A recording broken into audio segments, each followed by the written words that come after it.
very excited to be here. So let me introduce myself. I am Marty. So I play a few different roles. I'm currently the CTO for a kind of boutique consulting practice called Notional. We build kind of lots of modern architecture style applications. So lots of distributed architectures, lots of microservices, lots of event-based streams, lots of ETL. But I also get to spend a lot of my time working on commercial open source. So Notional pays for me to work on open source projects, which are great. And those are kind of the things that I'm going to be talking about today. So I work on a project called Taxi, which is a kind of schema language to allow us to add semantics into our APIs. And I work on a project called Orbital, which works out how to use those APIs to create glue code.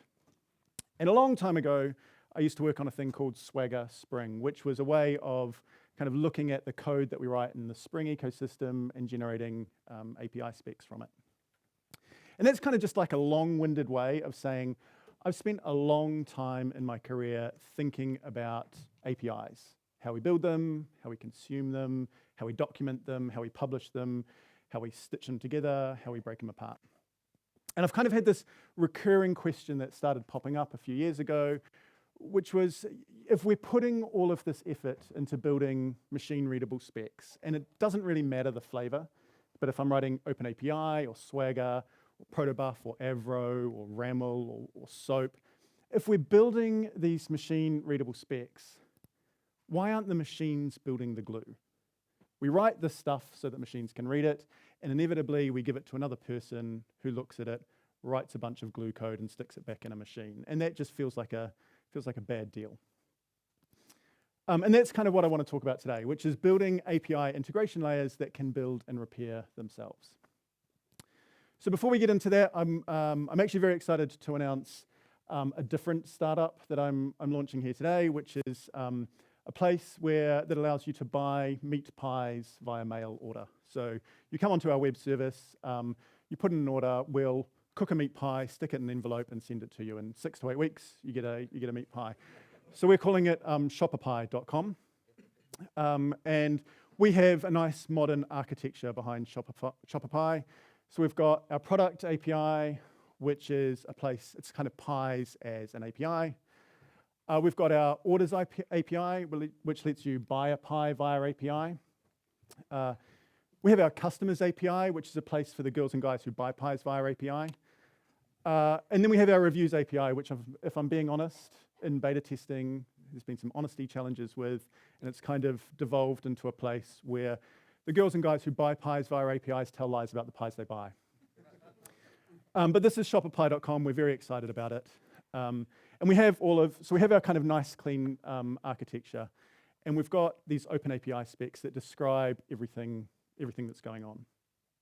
It would be reasonable, though, in a few years for this architecture to have kind of transformed a little bit as organizations grow, standards start to diverge, people bring in different technologies they want to play with. And so a few years down the line, it might start to look like this, where I've got maybe a combination of gRPC, I've got some RAML, maybe my reviews API is built on SOAP for whatever reason.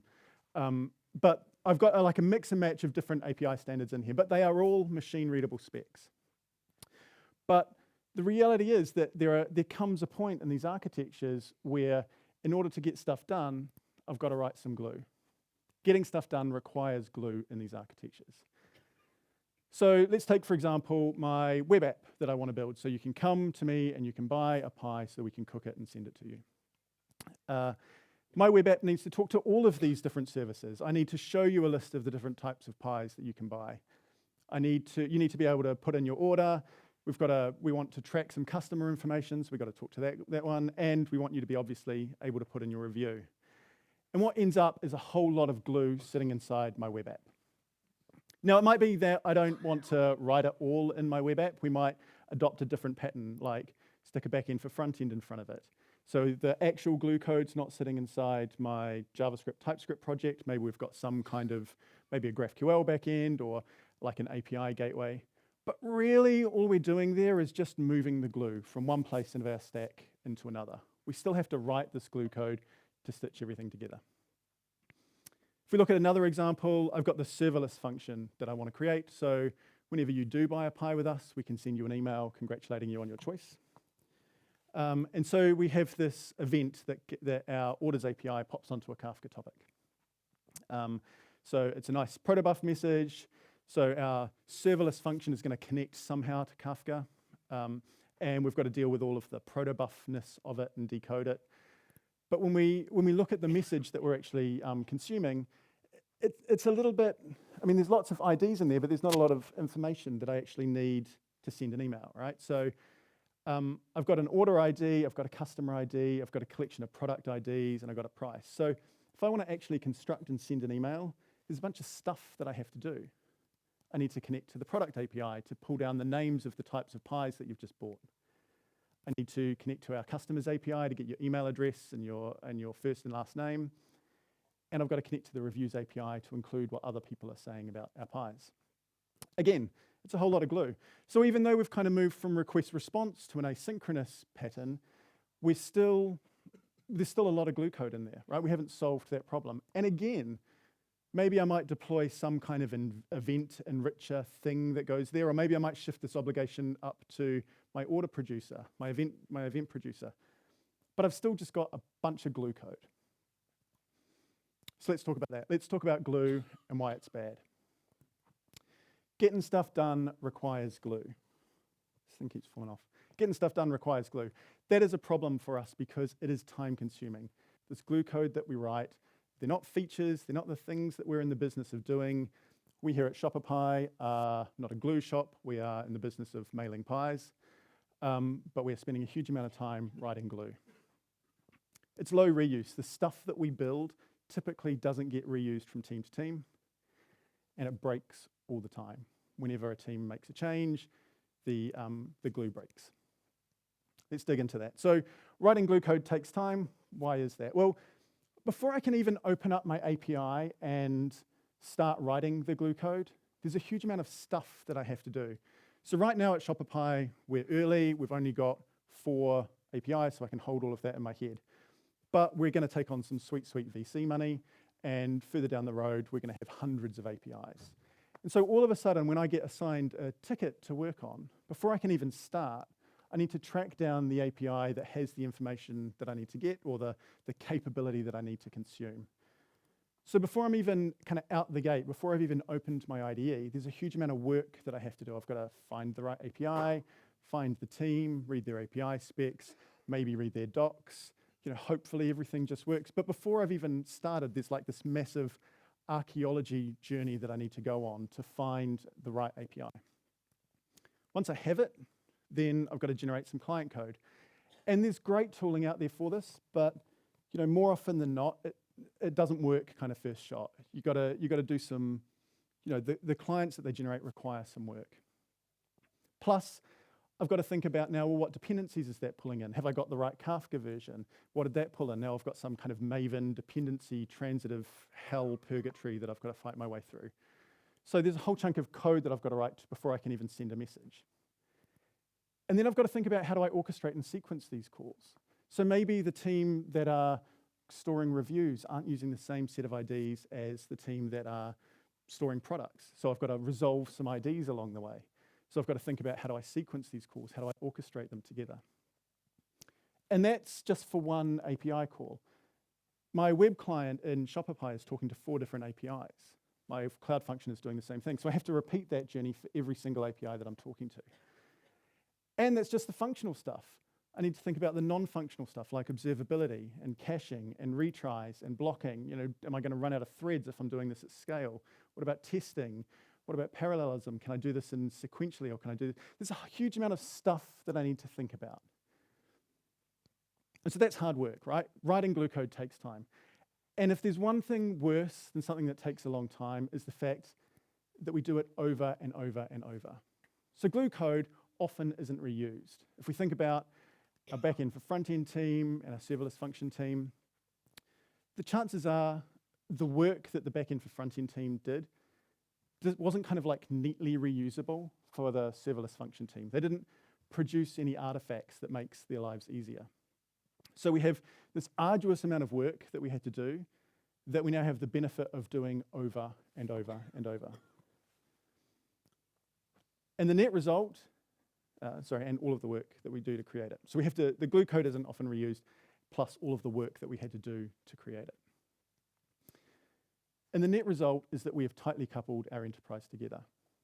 So every time that a producer and a consumer come together and share an API, they are now tightly coupled.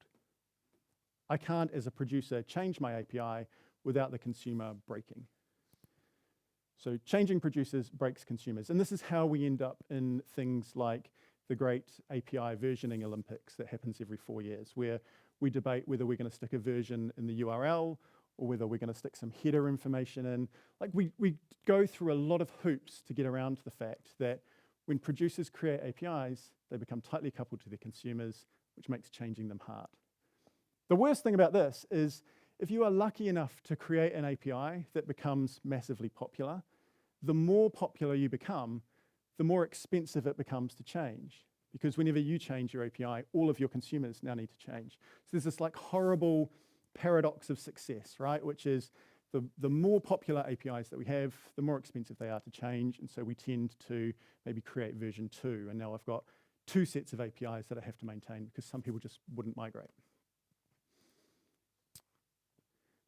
So going back to the first question, if we are building these machine-readable API specs, and we all agree that building glue code sucks, then why aren't the machines building the glue for us? And the answer is because they can't. And they can't because the APIs that we build aren't rich enough. They don't have enough information to tell us how to join them together. So if we look at what our APIs do tell us, like APIs are great at describing a system. They tell us lots of information about a system. They tell us where to find it, like what's its URL, what port number is it running on, what's its IP address. What protocol do I use to talk to you? Are you HTTP, HTTPS? Are you TCP? Are you verbs? How do I send you a message? When I do send you a message, how do I encode it? Is it JSON? Is it Avro? Is it protobuf? Are you going to send me a gzip in response? And when you send me a response back, what can I expect to receive? What are the field names in a map? And that's everything. That's all of the machine-readable context that our APIs tell us. So that's really kind of very transport and structure-oriented. There's not a lot else going on in there. What's missing from that, what the APIs don't tell us, is what any of that stuff means. Right? APIs, software that reads those APIs can't infer any meaning from the API specs. And importantly, they don't tell us how the stuff in one API relates to the stuff from another API. So this is all the semantics of our APIs, and that's what's missing. So when we write our glue code, when we sit down and when we get assigned that ticket and we write our glue code, we create these mental maps between the structure that we see in our API specs and the semantics that relate to the thing that we're trying to get done. We create these mental maps, but we just don't have very good ways of capturing it. So we create the mental map, maybe we write it in Confluence, but that kind of doesn't count. And we just don't have very good ways of capturing this that are, importantly, machine readable. Okay, this part's a bit of a stretch, so I'm going to ask you guys to just go along with it, but be prepared for some mental magic, okay? Marty, the great mentalist, here we go. So I'm going to perform some mental magic, and I'm going to make everyone in this room do some stuff in their mind. I'm going to force you to do it. You're not going to be, you can try and resist. Start singing a song if you want. You're not going to be able to resist. Okay. On the left-hand side, we have an API contract that describes a customer. And on the right-hand side, we have a customer. Okay, if we look at what the API contract is telling us, it has got some information about how this is encoded. It's an int and a couple of strings. And it's got some structural information, some field names. That's it. That's everything that the spec tells us. So looking at these two things, what do I call this person? Come on, someone, shout it out. What do I call this person? Don't leave me standing here. Jimmy, there we go. It's Jimmy. That's right. And how do we do that? Because we looked at the domain model, and we looked at the question, and we looked at the data, and we built a mental map. And I tricked you into doing it, and I told you I was going to do it, and you did it anyway. Okay, here we go. Here we go again. Now what do we call this person? Bob. I mean, come on. Jimmy. That's right. We still call him Jimmy. Even though I changed the field name, his name is still Jimmy. Still, Jimmy, right? I can change this field name to whatever I want. I can even give it some like random, terrible name. And we can look at that, and if I ask you to answer the question, what do I call this person? Everyone in the auditorium will all call out, Jimmy. There we go, Jimmy. Thank you, we got there. Okay, so we can have an opinion about which of these field names is better, right? We can have discussions about which are more descriptive, which are more appropriate. But these are conversations that we will have. The software doesn't care. Here's another one. What is this person's email address? What is Jimmy's email address? j@foo.com, yeah. Okay, here we go. This is the last time I'm going to go through this joke, so we're nearly there. Okay, now what's his email address? It's still at j@foo.com, thank you, yes. So even though I changed the structure of the message, the semantics haven't changed, right? Jimmy's email address is still j@foo.com. So that mental gymnastics that we just did, we do that every single time we build integration. Building integration is the process of creating mental maps between the structure that's sitting in the API specs and the semantics of how we need to consume it. And field names are structural. They are not semantic. So they're clues for you and I. They're human-readable clues around what this message might mean. And again, we can debate which field name is more appropriate, but they're not semantic contracts. I can change the field name, as I've just done, without changing the meaning.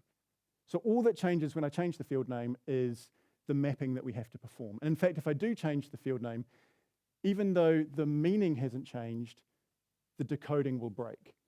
So these contracts that we're entering into are structural, they're not semantic.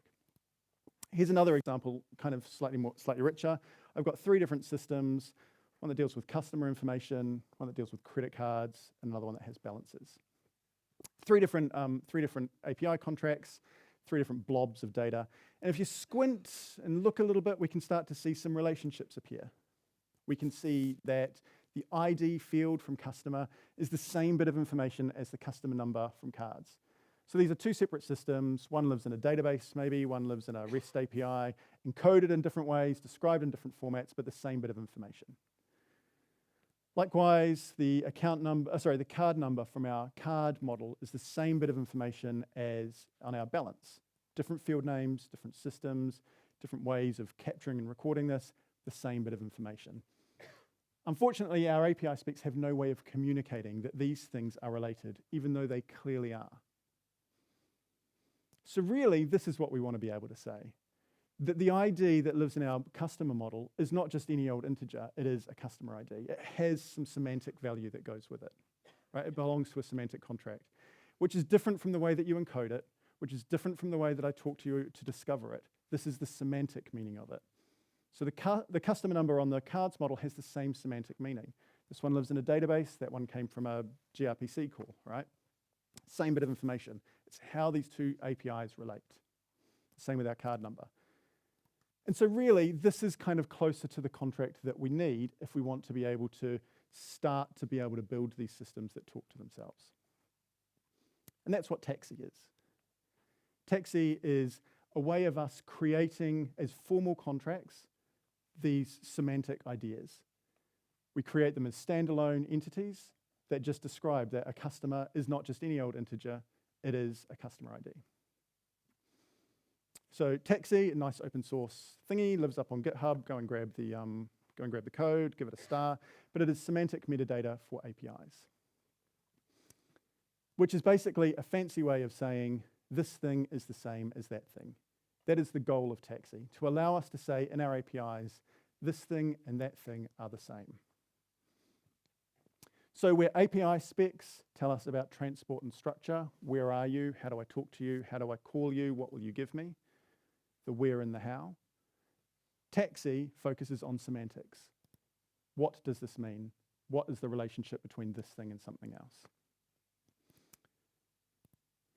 It's intended to be embeddable, so you can take your Taxi definitions and embed them in your existing API specs. It's not there to replace API specs. It doesn't care about encoding. You can't express in Taxi how to write something as protobuf. So you embed it in your existing API specs. It is, however, a very rich semantic type system. It's got a nice big compiler that sits behind it, a bunch of build tooling that is able to create this in a type-safe way so that we can make these assertions and get modern static type checking to make sure that we are making sensible decisions. You can use it to write standalone API specs in certain circumstances. So you could use it as an OpenAPI alternative. At Notional, we do. You probably won't. But it's a nice kind of terse way of expressing. It's a dedicated DSL, so you don't have any of the YAML or JSON noise. But you can use it for things that maybe don't have an API spec, like a CSV file that you're ingesting. So if we look back at our example of our kind of 3 different systems, there's our blob of taxi, and customer has this OpenAPI spec. And so I can embed in my OpenAPI spec to say that this field isn't just any old int32, it is a customer ID. So I can add in the missing semantics. Likewise, in my protobuf spec, I can say that the customer number here has a different name, but carries the same semantic contract as what's over in my OpenAPI spec. Importantly, I'm doing this without tightly coupling the 2 specs together. They don't know anything about each other. They just carry the same semantic contract. And the teams that are building the balances, services, they're code first rather than spec first. So they're generating Kotlin code. They're writing Kotlin code, for example, and generating their APIs out of that. And so directly in the Kotlin code, we can embed the same semantic information. So when we generate our specs, it can carry along with it. So the point is that the semantics are intended to be embedded in our existing APIs. We don't want to couple them together, but we do want to add these markers to say this thing is the same as that thing. This thing is the same as that thing. Capture that information, the same information that we work out when we are manually going through that process of building that map that we do in our minds, and embed it in our API specs so that we don't have to do it over and over and over again. So going back to our question, if we are building machine-readable API specs and we agree that building glue code sucks and our APIs have semantic metadata, why can't the machines build the glue? They can! Hooray! So I want to take a look at an example, right? So if we look at our 3 different systems that we had before, so we've got our customer system, we've got our cards database, and we've got our SOAP API that has transactions and balances and stuff. So, and the question is, given this email address, what is this customer's account balance? Now, in our API specs, we have not just the structure, but we've also added in our semantic metadata. So we know that the email field on our REST API isn't just any old string, it is an email address. And we know that these 2 fields, even though they're in different systems, and they have different protocols, and they're on different API specs, they have the same semantic bit of information. They are both customer IDs, and so on and so forth. And so we can take our API specs enriched with this semantic metadata and publish them somewhere. And in doing so, we can create this big old graph that lets us understand not just where our services are, but how does the data between them relate. And so when we get given this question of, given this email address, what's the customer's account balance? Software now can work it out without us having to write the glue code. There's enough information for us to be able to say, well, for the software to work out, the first thing it has to do is a REST API call to swap the email address for a customer ID, and then do a database query to swap the customer ID for a card number, and then do a SOAP request to find out that Jimmy's got 29 quid. And we can do this now without having to write any glue code, because the structural API specs tell us how to talk to you. They tell us where these services are, how to encode them, what kind of requests to build. And the semantic metadata tells us now what information to put in there.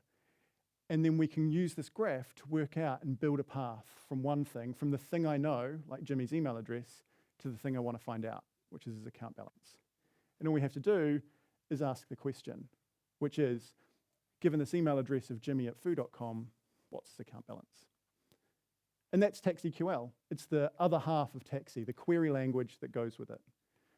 The ability to ask for data without us having to generate the glue. So if we look at that query, there's a couple of things to pay attention to. Number one, it's very declarative. We are not specifying which service to talk to, because for me as a consumer, I don't care. I know that I know Jimmy's account balance. Sorry, I know Jimmy's email address. I want his account balance. The implementation detail is not something I want to get involved in. And it's really important that I don't, because when that implementation detail changes, as our services change, if it's declarative, if our glue code has been generated, the glue code can adapt. So all of the glue code that I didn't have to write, I also don't have to maintain. Here's another taxi query. This one's much chunkier, and I want to kind of break it down and take a look at it. It's still asking fundamentally the same question. Given this email address of Jimmy, find out some information about him as a customer. But we're being a bit richer. I'm specifying exactly the information that I care about. So I want his customer ID, his account balance, and his preferred pie flavor. The idea here is that consumers define the contracts of data that they care about. So if we think about the way that we build integration today, and if we think about Shopper Pie version 1, I had to consume all of these APIs and cherry pick the fields that I cared about, right? And if I didn't do it directly in my code, in my web browser, in my web app, I did it somewhere in my back end for front end. Maybe I had an API gateway where I consumed all these APIs. Maybe I had a GraphQL resolver where I consumed and stitched these APIs together. What we want is for the consumers to define their own API contracts. This is the data that I care about in the way that I want it, so that producers can change without the consumers breaking, without us having this global schema that we're all tightly coupled to. There's nothing in here that says where to source this information from. So I don't know if the strategy to get the preferred pie flavor, I don't know if that comes from the same place as the account balance or if it's coming from some other way. And I don't know if the ID that it takes is the same ID that I'm getting out of my customer ID. Maybe there's some ID resolution hops that we're taking. I don't care. All I want to know is what the preferred pie flavor is. Which leads us onto this kind of important idea, which is that publishers should publish API specs, publishers should publish models. Well-documented, beautiful, semantic, clean, crisp models. But consumers should consume semantics. They should express the data that they want and let the middleware work out how to connect the two together. We can also do some cooler stuff here. So we can say, for example, I want to shout at my customers. So give me an uppercase of first name and last name. So we can embed this function directly in my query layer, which has some benefits, right? So now it's operating not in my stack, but the computation is operating in the query layer, which means we get the benefits of things like caching and observability and all the debugging tools that exist in the query layer. So Taxi has like a bunch of standard lib functions that will do all the stuff that you need, but you can also write your own. So you can write your own functions and embed them in the query layer, and off they go. But so we have support for Java and Kotlin for that. Or maybe I want to factor this out. So I want everyone across my company to shout at our customers, shout their name out. These guys bought pies, we love them, shout their names. So we can factor this out into a type of all of its own, and then it becomes a thing that we can start sharing. The other thing I want to call out here is I want the last 10 transactions. So I don't just want any old type here. I want a type that satisfies certain constraints. I want my type to honor a contract. Specifically, I want an array of transactions. I want 10 of them. I want it ordered by transaction date, and I want that descending. So what we're doing here is defining a contract around the type, defining constraints on the type. And this then can inform the middleware what kind of APIs to look for, to make sure it's calling an API that can satisfy this constraint. Because it's different, giving me all of the transactions is a different type of constraint from just giving me the 10 most recent ones. Which leads us then onto execution. So I've got my APIs, I've now asked my question in a nice code-friendly way, so now I want to execute it. And that's what Orbital does. So again, Orbital is an open source project up on GitHub. Go and give it a star and you'll make my day. I'll send you a pie in 4 to 6 weeks. So let's look at how that works. So back here at Shopper Pie, we have moved on. We're now using Orbital to replace our glue code. So the first thing that we did was created a taxi project that has just those terms, customer ID, first name, last name, chucked it up on Git and pointed it at Orbital. And then we went through all of our different API specs and we just added in that semantic metadata. We did it bit by bit, and then we took those API schemas and we published them to Orbital. So now we know how those things can relate. So in our web app, instead of writing all of that glue code, we just write a taxi query, send it to Orbital in the same kind of way as you might do with GraphQL, right? Feels very similar. Here's the data that I want, send the request. Orbital handles all of the orchestration, generating the glue code on the fly. So we don't have to write any resolvers. We don't have to write any of that glue code to stitch everything together. We can use the information that's sitting in the API specs. Calls the data that we need, returns the result back to my client, and along the way captures lots of kind of useful information like tracing and lineage and logs and performance metrics and all the kind of stuff that we want when we want to be able to go back and debug it. And there is no glue code. We do all of that without having to write any glue code, without having to stitch anything together. Which is important because inevitably, when the guys that own the SOAP API do what they always do, which is change it, when that API changes, they're going to push up their updated API spec up to Orbital. And Orbital will change the query that it's running because it's generated on the fly. So it will update the query that is running over back to the SOAP API. And the client remains unaffected. They don't know that it has changed. So we've stopped this from moving all the way back to our consumers. And we did it because we have no glue code. Maybe, however, I'm not into having these kind of dynamic queries living in my web app. I want like a back-end for front-end style pattern. Maybe that's more my jam.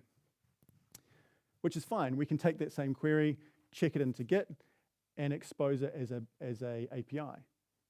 So then our web app is just doing a simple HTTP request to ask for this information, deploy it via Git. All the same benefits. We're generating the glue code on the fly and giving the data back, which means as these things change, the clients remain unaffected. It's a lot less work, and it's possible because there's no glue code. And finally, in the example of my serverless function, this guy wanted to send an email whenever someone bought a pie. So we have this Kafka topic where our orders are getting placed, we're popping a message on there. But the problem with our serverless function was none of the data that we needed was present. Same problem, just different type of components. So instead, we have like a custom stream. We stream the data, asking for the data that we want. And we can enrich the data by calling out the services that we need and deliver that back off to the serverless function. We can get Orbital to call the service function directly because it has the API spec, it knows where it is, or it can publish a bespoke stream onto Kafka or onto a WebSocket. So bespoke stream with all the data that's required, invoke the function, all of the glue code is created automatically. No glue code. So those are kind of our three parts. We have Taxi, which is the semantic metadata that we need to enrich our APIs, make them richer, tell us how they relate. We have a query language that lets us ask questions, right? Express it in a declarative way without getting focused on how to execute it.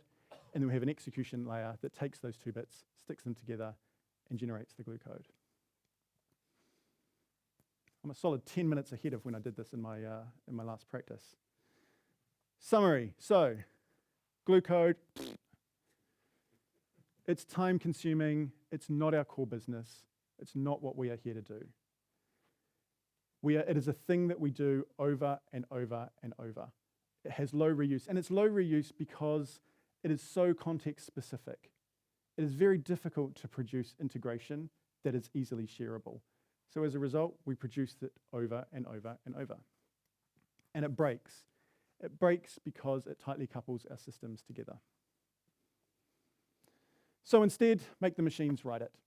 Don't write it ourselves, put the machines to work. API specs that we have today talk about transport and structure, the where and the how. They tell me where your system is, how do I communicate with you, how do I send you a message, how do I decode the response. And Taxi tells us about the what. And we stitch those two together in beautiful harmony. Taxi is about saying this thing is the same as that thing. TaxiQL is a declarative query language. Let me ask for the things that I want without getting focused on how to deliver it.